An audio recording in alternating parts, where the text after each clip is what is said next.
நிர்வாகம் சம்பந்தப்பட்ட விஷயத்துல union public service commission UPSC 100வது வருஷம் கொண்டாடுறாங்க. ஆமா, ரொம்ப பெருமையான விஷயம். 100 வருஷமா தகுதி உள்ளவங்களுக்கு மட்டும் அரசு வேலை கிடைக்க வழி சேர ஒரு அமைப்பு, மெரிட்டோக்ரசி. கரெக்ட். அதோட வரலாறு பார்த்தா லீ கமிஷன்ல ஆரம்பிச்சு 1919 1935 சட்டங்கள் மூலமா வளர்ந்து இப்போ வரைக்கும் அதோட நம்பகத்தன்மையை காப்பாத்திட்டு வருது. அந்த நம்பகத்தன்மைக்கு என்ன காரணம்னு நினைக்கிறீங்க? 3 விஷயம்னு சொல்லலாம். நம்பிக்கை, ஒருமைப்பாடு, நேர்மை. இதுதான் அதோட தூண்கள். பல வருஷமா லட்சக்கணக்கான இளைஞர்கள், குறிப்பா சாதாரண குடும்பத்துல இருந்து வர்றவங்க, எந்த சிபாரிசும் இல்லாம தன்னோட திறமையை மட்டும் வச்சு முன்னேற முடியும்னு இந்த அமைப்பை நம்புறாங்க. இது ஒரு வகையில இந்திய கனவுக்கான சின்னம். ஆமா, அது உண்மைதான். திறமையும் கடின உழைப்பும் இருந்தா ஜெயிக்கலாங்கிறத இது காட்டுது. வருஷத்துக்கு 10-12 லட்சம் பேர் எழுதுறாங்க.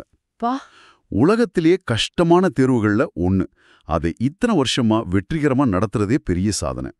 நாடு முழுக்க 2500 சென்டர்ல 48 விருப்ப பாடங்கள், 22 இந்திய மொழிகள்ல தேர்வு நடத்துறாங்க. யோசிச்சு பாருங்க. பிரமிப்பா இருக்கு. இதுலயும் சவால்கள் இருக்குமே. ஓ, நிச்சயமா. அதை சமாளிக்க அவங்களும் சில சீர்திருத்தங்கள் கொண்டு வராங்க. பிராத்திபா சேத்து மாதிரி விஷயங்கள், அப்புறம் ஆள்மாறாட்டத்தை தடுக்க இப்போ முகத்தை அடையாளம் காண்ற தொழில்நுட்பம், ஃபேஷியல் ரெக்கக்னிஷன் கூட கொண்டு வராங்க. ஓ, டெக்னாலஜி உதவியோட. ஆமா. அடுத்த நூற்றாண்டுல தொழில்நுட்பத்தை இன்னும் சரியா பயன்படுத்தி அதே சமயம் அதோட நேர்மையையும் கட்டிக்காக்க வேண்டியது ரொம்ப முக்கியம்.